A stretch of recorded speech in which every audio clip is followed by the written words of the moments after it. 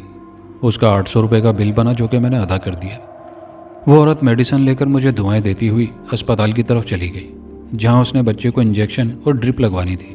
چند ہی منٹ کے بعد دوسرے میڈیکل اسٹور سے ایک لڑکا موٹر سائیکل پر میرا مطلوبہ انجیکشن لے کر آ گیا، جس کی قیمت صرف 30 روپے تھی۔ میں انجیکشن اور سرنج لے کر جو ہی اسپتال کے گیٹ میں داخل ہوا تو ایک بزرگ جو کہ مجھے مجذوب لگتا تھا، ننگے پاؤں کھڑا تھا، مجھے روک لیا اور کہنے لگا، بیٹا تم نے اس مجبور بے بس عورت کے بچے کو دوائی لے کر دی ہے، بہت بڑی نیکی اور احسان کیا ہے، تم نے اللہ کو قرض دیا ہے، رب تجھ سے راضی ہوگا۔ جو انجیکشن اپنی ماں کے لیے لے کر آیا ہے لا ذرا مجھے دے۔ میں نے وہ انجیکشن اس بزرگ کو پکڑا دیا۔ اس نے اپنے ہاتھ میں پکڑ کر کچھ پڑھ کر اس پر پھونک ماری اور بولا، جا لے جا یہ ٹیکا، رب نے چاہا تو تیری ماں بھلی چنگی ہو جائے گی۔ میں جانے لگا تو وہ بولا، اور ہاں سن، تیرے ساتھ پچھلے 6 ماہ سے جو ہو رہا ہے مجھے سب پتا ہے۔ ایسا کر، کل صبح 10 بجے شہر سے باہر والے بڑے قبرستان آ جانا، میں تمہیں پیپل کے گھنے درخت کے نیچے ملوں گا، تمہیں سب کچھ بتاؤں گا، بس اب تو جا اور جلدی سے اپنی ماں کو یہ ٹیکا لگوا۔ میں تیز تیز قدموں سے چلتا ہوا وارڈ میں پہنچا اور انجیکشن نرس کے حوالے کر دیا، جس نے اسی وقت وہ انجیکشن امی کو لگا دیا۔ انجیکشن لگتے ہی امی کی حالت سنبھلنی شروع ہو گئی۔ میرے کانوں میں بزرگ کی کہی ہوئی باتیں گونج رہی تھی۔ میں نے دوبارہ وہاں آ کر دیکھا جہاں وہ بزرگ کھڑے تھے، مگر اب وہ وہاں نہیں تھے، جا چکے تھے۔ انجیکشن لگنے کے بعد لمحہ بلمحہ امی کی تکلیف کم ہوتی جا رہی تھی، اور حیرت انگیز طور پر اگلے 2 گھنٹے کے اندر امی ٹھیک ہو گئی۔ انجیکشن کا ماسک ہٹا دیا گیا، وہ اب نارمل سانس لے رہی تھی، ان کے سینے اور پیٹ کا درد بھی ختم ہو گیا تھا۔ شام کو ڈاکٹر نے آ کر چیک کیا، انہیں صحت یاب اور فٹ قرار دے کر اسپتال سے ڈسچارج کر دیا گیا۔ ہم جن کو 3 دن پہلے اسٹریچر پر ڈال کر لائے تھے، اب وہ خود اپنے پاؤں پر چل کر گھر آئیں۔ رات وہ گہری اور پرسکون نیند سو گئیں۔ صبح وہ بھلی چنگی ہو گئیں، اور لگ بھی نہیں رہا تھا کہ وہ اتنا بیمار اور تکلیف میں رہی ہیں۔ وہ مکمل طور پر صحت یاب ہو چکی تھی۔ اب مجھے رہ کر ان بزرگ کا خیال آ رہا تھا جنہوں نے مجھے 10 بجے قبرستان کے پیپل کے درخت کے نیچے بلایا تھا۔ ابھی صبح کے 8 بجے تھے۔ میں 10 بجنے کا شدت سے انتظار کر رہا تھا۔ 9:30 بجے بھائی کی سائیکل نکالی اور قبرستان کی طرف چل پڑا۔ قبرستان شہر سے باہر کافی دور تھا، وہاں پہنچنے میں مجھے آدھا گھنٹہ لگ گیا۔ میں جیسے ہی وہاں پیپل کے درخت کے نیچے پہنچا، وہ بزرگ وہاں درخت کے تنے سے ٹیک لگائے آنکھیں بند کر کے بیٹھے تھے۔ میں نے انہیں سلام کیا تو انہوں نے فوراً سلام کا جواب دیا اور آنکھیں کھول دی اور مجھے اپنے قریب بیٹھنے کا اشارہ کیا۔ چند لمحوں کے بعد وہ گویا ہوئے اور کہنے لگے، لیاقت بیٹا، جس کوارٹر میں تم رہ رہے ہو وہ ایک عرصے سے خالی پڑا تھا، تو وہاں ماورائی مخلوق نے ڈیرا ڈال دیا تھا۔ جب تم وہاں منتقل ہوئے تو انہیں تمہارا وہاں رہنا بہت ناگوار گزرا، مگر تم ان کے عتاب سے ابھی تک اس لیے بچے ہوئے ہو اور محفوظ ہو، اس کی 2 وجوہات ہیں۔ پہلی وجہ یہ ہے کہ وہ مخلوق تو ہے ہی ناری، مگر ان کا تعلق جنات کی اس قوم سے ہے جو کہ اہل ایمان اور کلمہ گو ہیں۔ وہ بلا وجہ کسی کو نقصان تکلیف نہیں پہنچاتے، گو کہ انہیں تمہاری دخل اندازی اچھی نہیں لگی، مگر وہ امن پسند ہیں۔ دوسری وجہ یہ ہے کہ تم رزق حلال کھاتے ہو۔ تم نے تہجد کی ادائیگی اور قرآن پاک کی تلاوت کو اپنا شعار اور معمول بنا لیا ہے۔ اس کوارٹر میں اللہ کی عبادت کرتے ہو تو وہ بھی تمہارے ساتھ عبادت میں شامل ہو جاتے ہیں، مگر ان کی فطرت میں سرکشی شامل ہے، تو وہ تمہیں مختلف طریقوں سے تنگ کرتے ہیں۔ یوں سمجھ لو کہ تمہارے ساتھ شرارتیں کرتے ہیں۔ باقی تم نے یہ بہت اچھا کیا کہ ابھی تک کسی کے آگے اس سارے معاملے کا ذکر نہ کیا، ورنہ وہ تمہیں نقصان بھی پہنچاتے۔ اچھا، اب غور سے میری چند باتیں سنو اور ان پر سختی سے عمل کرنا، تمہیں بہت فائدہ حاصل ہوگا۔ پہلی بات یہ کہ جس طرح یہ سارا معاملہ چھپایا ہے، آئندہ بھی ہمیشہ چھپا کر رکھنا اور بھول کر بھی کسی سے تذکرہ نہ کرنا۔ دوسری بات، اسی کوارٹر میں رہائش رکھو اور کسی بات سے بھی خوفزدہ نہ ہونا۔ تیسری بات، ہمیشہ پاک صاف اور باوضو رہنا۔ چوتھی بات، جو دوسرا کمرہ خالی پڑا ہے اس کی روزانہ صفائی کرتے رہنا، اور اس میں روزانہ شام کو مغرب کے وقت اگربتی سلگانا یا کوئی خوشبو بکھیر دیا کرنا۔ پانچویں بات، ہر سوموار اور جمعرات کو ½ کلو بڑا گوشت کوارٹر کی چھت پر پھینک دیا کرنا۔ اور آخری بات، تمہیں ایک وظیفہ بتا دیتا ہوں، اسے اچھی طرح یاد کر لینا اور خیال رہے کہ پڑھنے میں کوئی زیر زبر کے بھی غلطی نہ ہو۔ اول آخر 11 مرتبہ درود شریف پڑھنا۔ تم نہا دھو کر باوضو ہو کر زمین پر کوئی کپڑا یا چٹائی بچھا کر بیٹھ کر جب یہ وظیفہ پڑھو گے تو وہ مخلوق تمہارے پاس آ کر بیٹھ جایا کرے گی، تو تم ان سے تھوڑی دیر کے لیے ہم کلام ہو کر باتیں کر سکو گے، مگر ہمیشہ آنکھیں بند رکھنا، اور جب گفتگو ختم ہو جایا کرے گی تو درود شریف پڑھ کر آنکھیں کھول لیا کرنا۔ وہ مخلوق تمہاری دوست بن جائے گی اور تمہارے بہت کام آئے گی، مگر ان تمام ہدایت پر سختی سے عمل کرنا تم پر لازم ہے، ورنہ نقصان کا اندیشہ رہے گا۔ میں نے ان بزرگ سے درخواست کی کہ میرے دوبارہ یہاں تبادلے کے لیے کچھ کریں، تو انہوں نے کہا کہ ابھی نہیں، تمہارے وہاں رہنے میں بہت بڑی مصلحت ہے جو فی الحال تم ابھی سمجھنے سے قاصر ہو، ہاں کوئی وقت آئے گا۔ اتنا کہہ کر وہ خاموش ہو گئے۔ کچھ دیر بعد پھر کہنے لگے، اپنی تعلیم کو آگے بڑھاؤ، خوب محنت کرو، اللہ پاک کسی کی محنت کو ضائع نہیں کرتا۔ پھر انہوں نے میرے اور میرے والدین، باپ، بہن، بھائیوں کے لیے دعا کی اور کہا، اب گھر جاؤ، یاد رہے ہر حال میں رازداری اور خاموشی شرط ہے۔ میں انہیں سلام کر کے واپس گھر آ گیا۔ ابھی میری 3 چھٹیاں باقی تھیں جو میں نے اپنے والدین اور بہن بھائیوں کے ساتھ گزاری۔ امی جان اللہ کے فضل و کرم سے صحت یاب ہو چکی تھی، ابو کی صحت بھی پہلے سے بہتر تھی۔ اب میں اپنے گھر کے حالات سے مطمئن تھا۔ جیسے ہی چھٹیاں ختم ہوئی میں واپس اپنی ڈیوٹی والے شہر پہنچ گیا۔ ان بزرگ کی بتائی ہوئی تمام باتوں پر عمل شروع کر دیا، ان کا بتایا ہوا وظیفہ اچھی طرح یاد کر لیا۔ پھر میں نے ایک دن ڈرتے ڈرتے اللہ کا نام لے کر نہا دھو کر باوضو زمین پر چٹائی بچھا کر بیٹھ گیا۔ آنکھیں بند کر کے وظیفہ پڑھا تو مجھے محسوس ہوا کہ میرے پاس کوئی بیٹھا ہے۔ میں نے سلام کیا تو اسی وقت جواب ملا، پھر حال احوال پوچھا، اسی طرح چند ایک باتیں کی، مل کر درود پاک پڑھا۔ اب کبھی کبھار میں ان سے چند ایک باتیں کر لیا کرتا۔ میرے ساتھ اب کسی قسم کی کوئی شرارت نہیں ہوتی تھی، امن اور سکون تھا، اور وہ مخلوق میرے ساتھ بہت دوستانہ انداز میں رہ رہی تھی۔ مجھے پورا اطمینان تھا کہ وہ مجھے کوئی نقصان نہیں پہنچائیں گے۔ حسب معمول ہر ماہ کی یکم کے بعد میرا گھر چکر لگتا۔ امی ابو صحت یاب ہو گئے تھے، میں نے پڑھائی جاری رکھی، ایم اے کا داخلہ بھیج دیا۔ زندگی کافی پرسکون گزر رہی تھی۔ اب تو یہ ہونے لگا مجھے اکثر کوارٹر میں پیسے ملنے لگے۔ شروع میں 500 کا نوٹ ملتا، پھر 1000 والے، اور کبھی کبھی 5000 والے نوٹ بھی مل جاتے۔ میں یہ پیسے خرچتا نہیں تھا، مجھے شک تھا کہ کہیں یہ جعلی نوٹ نہ ہو۔ ایک دن میں نے وظیفہ پڑھا تو وہ مخلوق میرے پاس آ گئی۔ سلام دعا کے بعد ان سے نام پوچھا تو انہوں نے اپنا نام شمراق بتایا۔ ان کی عمر 300 سال تھی۔ وہ چند سالوں کے لیے اپنی قوم قبیلے سے الگ ہو کر ایک خاص مقصد اور عبادت کے لیے انسانوں کی دنیا میں آ گئے تھے۔ یہ کوارٹر عرصہ دراز سے خالی پڑا تھا تو انہوں نے یہاں پر ڈیرا لگا لیا۔ انہیں میری آمد اس کوارٹر میں ناگوار گزری تھی، مگر میرے معمولات کو دیکھتے ہوئے انہوں نے مجھے کوئی نقصان نہیں پہنچایا تھا۔ آج وہ مجھے یہ باتیں بتا رہے تھے۔ جب سے بزرگ کی ہدایت پر میں نے عمل شروع کیا تھا تو تب سے وہ بہت خوش تھے۔ جب پیسوں کی بات ہوئی تو وہ کہنے لگے کہ یہ پیسے وہ رکھتے ہیں میرے لیے۔ انہوں نے کہا یہ نوٹ بالکل اصلی ہیں اور تمہارے ہیں، تو تم بلا جھجک انہیں خرچ کر سکتے ہو، مگر کسی سے ان کا ذکر نہ کرنا، ورنہ پیسے ملنے بند ہو جائیں گے۔ اس کوارٹر میں نے پورے 2 سال گزارے۔ میرے پاس لاکھوں روپے جمع ہو چکے تھے۔ میں نے ایم اے کا امتحان امتیازی نمبروں سے پاس کر لیا تھا۔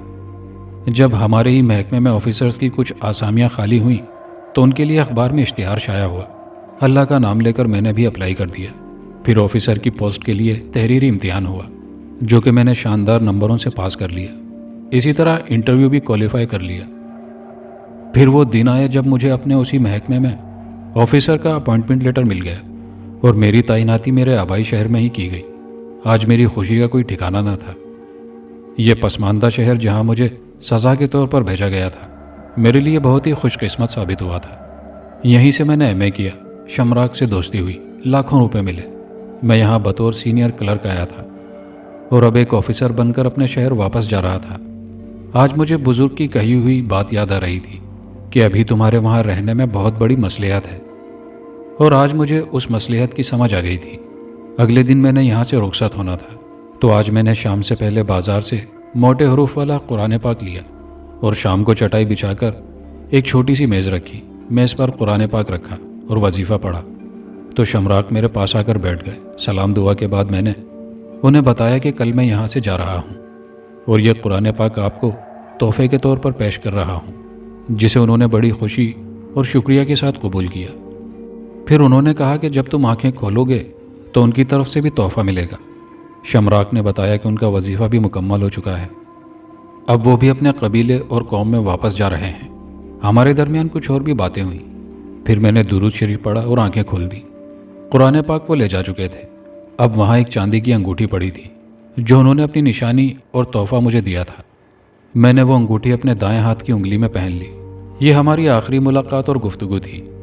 اگلے دن میں نے کوارٹر خالی کر دیا اور چابی اس کے مالک کے حوالے کر دی۔ آج میں افسر بن کر اپنے شہر آ گیا جہاں میں کلرک تھا، اور سزا کے طور پر میرا تبادلہ یہاں سے کیا گیا تھا۔ جب چارج لینے کے لیے میں اپنے دفتر پہنچا تو سب لوگ میرے استقبال کے لیے کھڑے تھے اور مبارکباد پیش کر رہے تھے۔ دوسرا مختصر پراسرار قصہ۔ وہ بہت دیر سے اپنی پرانی ڈائری الٹ پلٹ رہی تھی جس میں وہ ٹیلی فون نمبر لکھتی تھی۔ ایک لمبی پتلی سی ڈائری، پتہ نہیں کس نے بیگم وقار النساء کو تحفے میں دی تھی۔ بیگم وقار النساء، وہ یاد کر کے ہنسنے لگی۔ کیا دن تھے وہ، کہاں گئیں وہ جن کے کمرے کا دروازہ کھولتے ہوئے لوگ سوچتے تھے۔ پھر ڈائری یاد آ گئی کس نے دی تھی۔ ارے حافظے کو کیا آواز دینا، وہ تو کب کا خدا حافظ کہہ کر رخصت پر جا چکا تھا ہمیشہ کے لیے۔ وہ ڈائری پر جھک گئیں اور دلچسپی سے اپنے کام میں مصروف ہو گئیں۔ وہ پرانے نمبروں کو کاٹ رہی تھیں جن سے مدتوں سے رابطہ نہ ہوا تھا، اور ان کی گود میں دھرا ٹیلی فون سیٹ ایسا تھا جیسے کوئی پیارا بچہ وہ اسے سمیٹے بیٹھی تھی۔ موبائل فون اور انٹرنیٹ سے تو ان کا کبھی دوستی کا ساتھ ہوا نہیں، بلکہ انہوں نے ہاتھ لگانا ہی پسند نہ کیا۔ کسی نے اصرار بھی نہ کیا۔ اصرار، وہ ہنس پڑی۔ اب کہاں تھے ان سے کسی بات کے لیے اصرار کرنے والے؟ اب لے دے کر یہ فون ہی تو تھا ان کی تنہائی کا ساتھی۔ وہ نمبر کاٹتے کاٹتے آخری نمبر پر چونک سی گئی۔ تبسم کا نمبر، مگر وہ تو شاید ماسی پوچھا لگاتے لگاتے چونک سی پڑی۔ انہوں نے شاید نمبر ملا لیا تھا۔ ان کے چہرے پر پھیلے اضطراب نے ماسی کو چونکا دیا۔ ماسی ایک ٹک ان کی طرف دیکھ رہی تھی۔ ان کے چہرے پر مسکراہٹ تھی، عجیب سی مسکراہٹ جیسے کوئی تکلیف میں ہو اور درد کے ساتھ مسکرانے کی کوشش کر رہا ہو۔ پھر انہوں نے ریسیور کو الٹ پلٹ کر دیکھا اور پھر زور سے چیخی، تبسم۔ ماسی نے اپنا کام چھوڑ دیا اور ان کے بیڈ کے پاس آ کر بیٹھ گئی۔ تم ٹھیک ہو وہاں؟ ایکسیڈنٹ ہو گیا تھا نا؟ میرا مطلب تھا تم تو، وہ جیسے سانس کو کھینچ رہی تھی، میرا مطلب ہے تم بات کر سکتی ہو۔ تبسم، تم نے رابطہ کیوں چھوڑ دیا مجھ سے؟ وہ بلک رہی تھی۔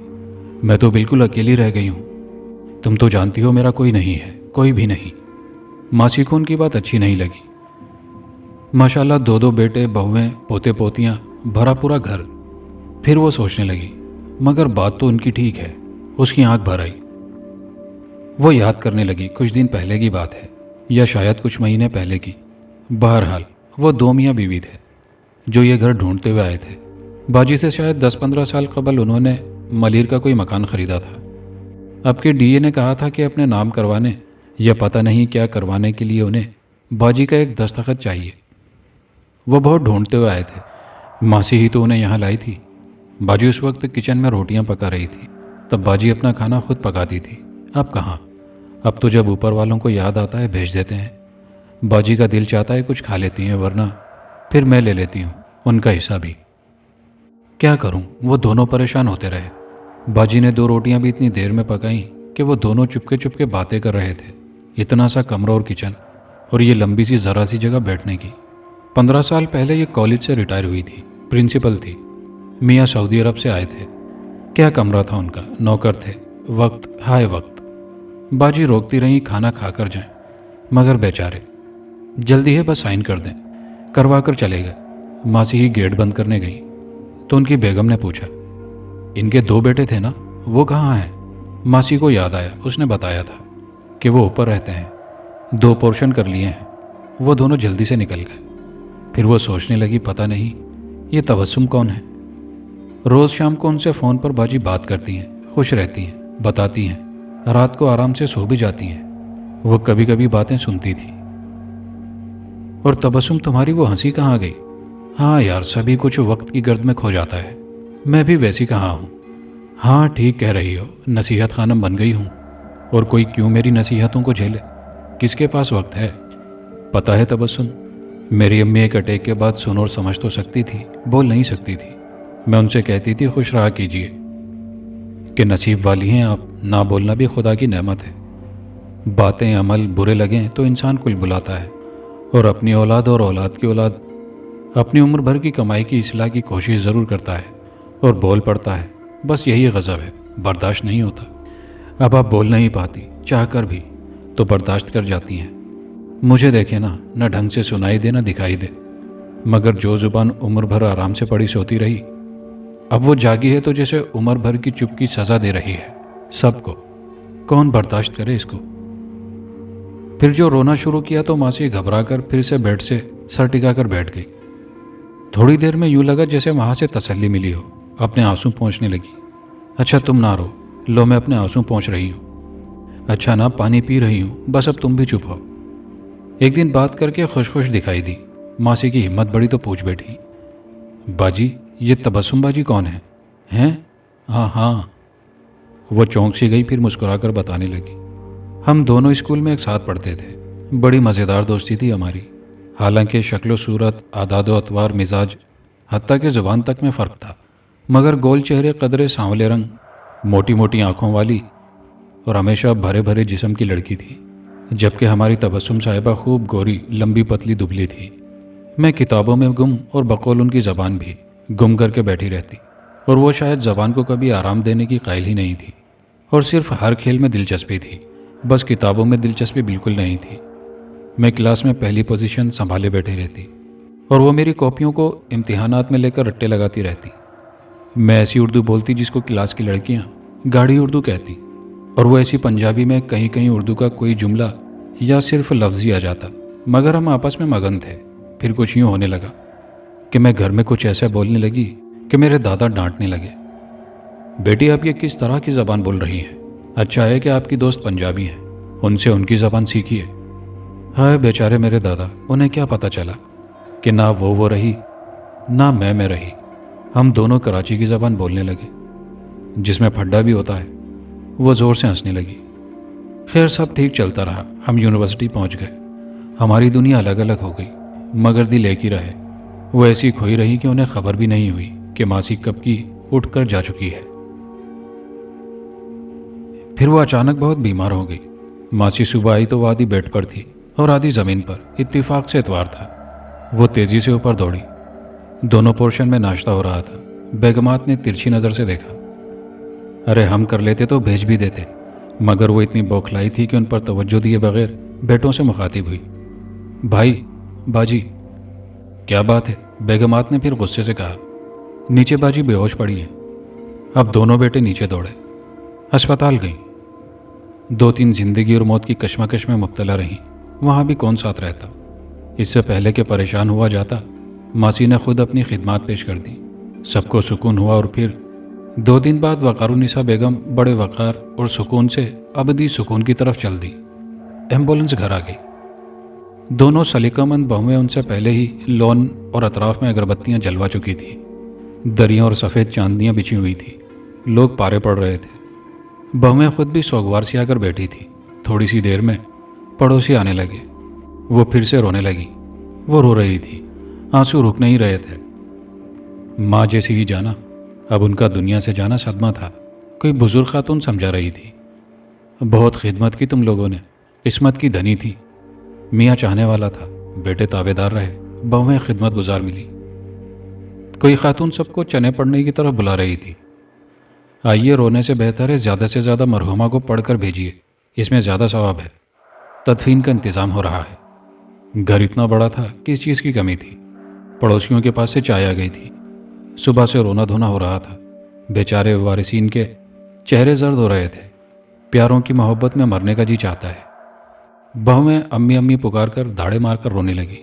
عورتیں ایک دوسرے سے کہہ رہی تھی، بیٹی نہیں تھی مگر ایسی بہویں بیٹی سے کم ہوتی ہیں کیا؟ سامعین ایسی مکار عورتیں بھی ہوتی ہیں، مجھے پڑھ کر بڑا عجیب سا لگ رہا ہے، چلیے آگے چلتے ہیں۔ ایسے میں ایک لیموزین دروازے پر آ کر رکی۔ گھر کا بڑا سا گیٹ ایک چر کی آواز کے ساتھ خود پورا کھلتا چلا گیا۔ پیچھے والی گاڑیوں سے کچھ گارڈ نما لوگ اترے اور انہوں نے دونوں طرف کا راستہ روک لیا۔ لیموزین کا دروازہ کھولا اور اس پر ایک ویل چیئر لگائی گئی۔ پھر ماحول پر جیسے ایک عجیب سا سکوت طاری ہو گیا، کوئی جادو کی چھڑی پھر گئی۔ وہ حور تھی، پری تھی، یا کوئی اور آسمانی مخلوق جو سفید سایہ سی تھی،